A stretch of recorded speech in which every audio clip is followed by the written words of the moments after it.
Planning your first ever visit to Disneyland Paris? We have you covered.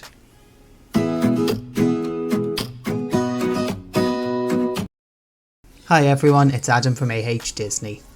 Disneyland Paris has a lot going on with multiple parks, over half a dozen hotels, stacks of restaurants, bars and more, and in this video we'll tell you everything you need to know for your first trip.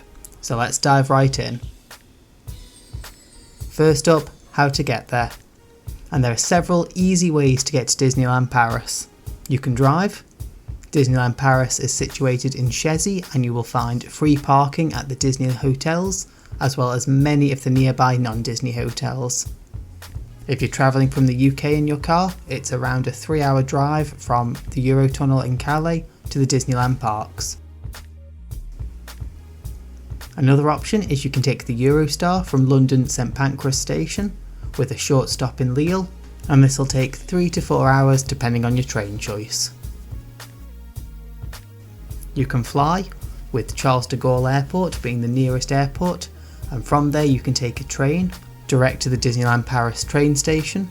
There are 2 train options. You have the TGV fast train that runs anywhere from 7 to 25 times a day and takes 14 minutes.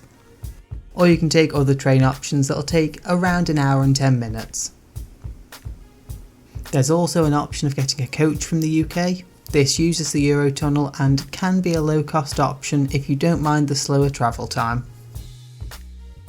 Next, let's show you the overall layout. Disneyland Paris is in its own bubble, with its own train station called Marne-la-Vallée, which is connected to Disney's shopping and dining area called Disney Village, which is connected to the 2 parks.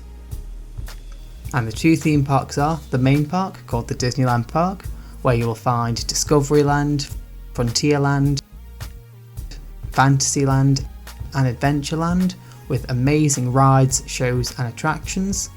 And a second park called Disney Studios Park, or as it's soon going to be renamed, Disney's Adventure World, where you'll find Avengers Campus, the worlds of Pixar, World Premiere Plaza and new for 2026, the world of Frozen. These parks change for the seasons and include a fantastic Halloween overlay and a not to be missed Christmas overlay. We have separate guides on these and we'll leave a link to them in the description at the bottom. If you've ever been to a Disney park in the USA before, then we can say that for most rides, the wait times here won't be as long. Although of course on weekends, school holidays and big dates, this can get busy. But in our experience, all rides, with the exception of Crusher's Coaster, have a pretty manageable wait. Our top tip, if the queues are long, is consider riding first thing in the morning or splashing out on a fast pass, which costs a little bit more but lets you skip the bulk of the queue and can be a godsend if you're only in the parks for a day or 2. One thing we love about the Paris park rides is that they are seriously plussed compared to the Florida and California counterparts. Big Thunder in Paris is, without a doubt, the best in the world, and you'll find most of Disney rides have been enhanced in some way in this park. Next up, let's cover shows. Both parks offer a mixture of shows, including in theatres like the Lion King show, parades and cavalcades, and the Disneyland park has one of the best night shows with fireworks, drones and projections all down Main Street. The timings of these will vary throughout the year, so we recommend checking the app for the latest times. Some shows only run seasonally. On a similar vein, both parks have a great variety of character meets, ranging from Disney princesses to classic Disney characters, Marvel characters and more. Moving on, and let's cover hotels. You have a choice of on-site Disney owned and operated hotels or off-site, i.e. every other hotel nearby. For on-site, all of the Disneyland hotels are walkable and have complimentary transport to the park, with one exception. These are all situated near Disney Village, and you've got a real range of resorts, from value resorts like Santa Fe all the way up to a very fancy 5-star Disneyland hotel. The one accommodation that is further away is Davy Crockett's Ranch, and really you need a car to get here as there's no complimentary transport, but we have used rideshare before in a pinch. Each resort has its own theming and different restaurants, bars and amenities, and we have a detailed review of all the Disney hotels, which we'll leave a link to below to help you pick the right one for your party and your budget. We would also call out that there are some fantastic off-site hotels which are close, although not walkable. Many of these do come with complimentary transport by those hotels, and some of them are really well themed. Some of our favourite off-site hotels include Dream Castle and Grand Magic, where the theming is top notch, the rooms are comfortable and the price is a lot cheaper than a Disney hotel.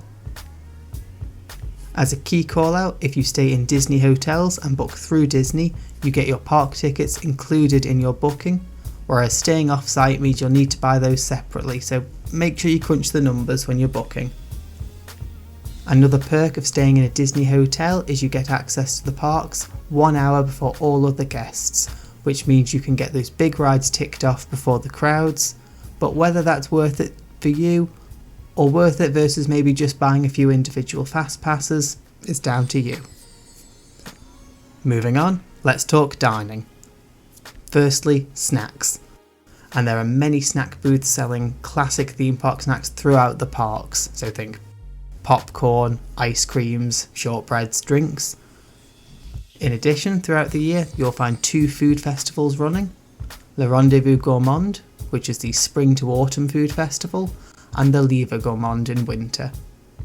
These booths have an amazing range of pretty substantial snacks, everything from cheese pretzels to cured meats, sushi, crepes, waffles, all sorts. You can also get wines, beers, soft drinks and ciders, and we love grazing throughout these booths as there's always something new to try. In the parks and the hotels you can find quick service dining, so this is things like burgers, burritos, pizzas, salads, cakes and sandwiches. These are places where you don't need to pre-book, you simply rock up, order, take your food and find a seat. Many of these locations do let you pre-order on the app ahead of time, and this can be a good time saver at popular dining times when they can become crowded. For something more formal, then you have table service dining, and I'd split this into a la carte locations and buffet locations. There's a huge choice of dining options and we do love both of these. A buffet is great if you want to load up on a big lunch and then maybe snack in the afternoon. They're also a brilliant option if you have kids or maybe picky eaters, because these buffets are pretty substantial and you'll find something for everyone.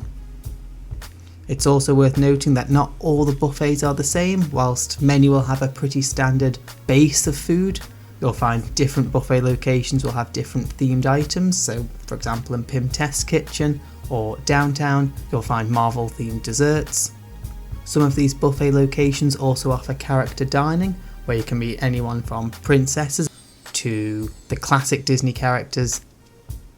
Alternatively, you can go for a more traditional a la carte restaurant where you can get 2-3 course meal either off a set menu, or truly a la carte where you can just pick what you want. Whichever you decide, table service dining needs to be pre-booked. If you're staying in a Disney hotel, you can book this up to 12 months before your visit, and if you're staying off-site, then you can book up to 2 months in advance. Some of the more popular restaurants do sell out, but our top tip here is if there's somewhere you want to eat and can't get in, keep refreshing that app. A lot of people make a lot of plans, and as the days go on, they might make changes or decide that they're not hungry enough for another sit-down meal, and last-minute reservations do open up. Our final call out on food: if you're staying in a Disney hotel, then you do have the option of buying a dining plan where you can prepay for most of your meals, and in some cases you can save some serious money. We've got plenty of dining reviews, including a guide to that dining plan and how to get the most from your dining plan on the channel. Next up, let's talk park strategy. In terms of how to get the best value for your time and really make sure you get everything done, we recommend you check out our 1 and 2 day park strategy guide to help you make a plan. We're often asked how many days do you need to do Disneyland Paris, and if it's your first time, we would say 2 to 3 days, which will give you a little bit of time to stop and admire the parks and explore without maybe constantly rushing ride to ride or show to show.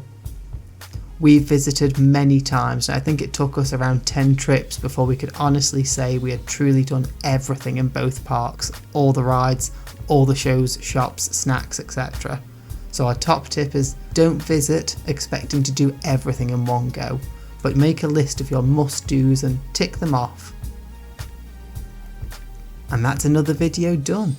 If you found this useful, please subscribe, like, and hit that notification for more. This is Adam, and until next time, just keep swimming.